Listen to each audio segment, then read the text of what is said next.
اور یہ یاد رکھنا چاہیے کہ محمد بن عبداللہ بن عبد المطلب بن ہاشم بن عبد مناف بن قصی بن کلاب بن مرہ بن کعب بن لوئی بن غالب بن فہر بن مالک بن نضر بن کنانہ بن خزیمہ بن مدرکہ بن الیاس بن مضر بن نزار بن ماد بن عدنان. یہاں تک تو پیغمبر علیہ السلام نے خود بیان فرمایا ہے، اس میں کچھ بھی شک کی گنجائش نہیں ہے. اس سے آگے پھر علماء اکرام فرماتے ہیں کہ بیان نہ کیا جائے، کیونکہ تاریخی تذکرے ہیں، اس میں تاریخ کے اعتبار سے بہت ساری غلطیاں آ سکتی ہیں. البتہ محمد سے لے کر جناب عدنان تک ذرہ برابر شک نہیں ہے، جس کو رسول اللہ نے خود بیان کیا. اللہ کے رسول کے برکات و انوارات اور اس کے آثار جناب ہاشم میں پائے گئے.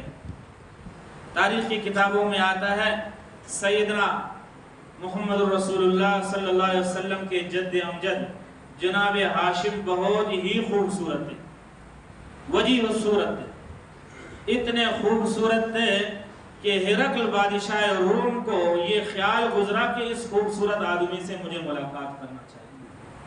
علماء فرماتے ہیں یہ خوبصورتی رسول اللہ صلی اللہ علیہ وسلم کے آثار.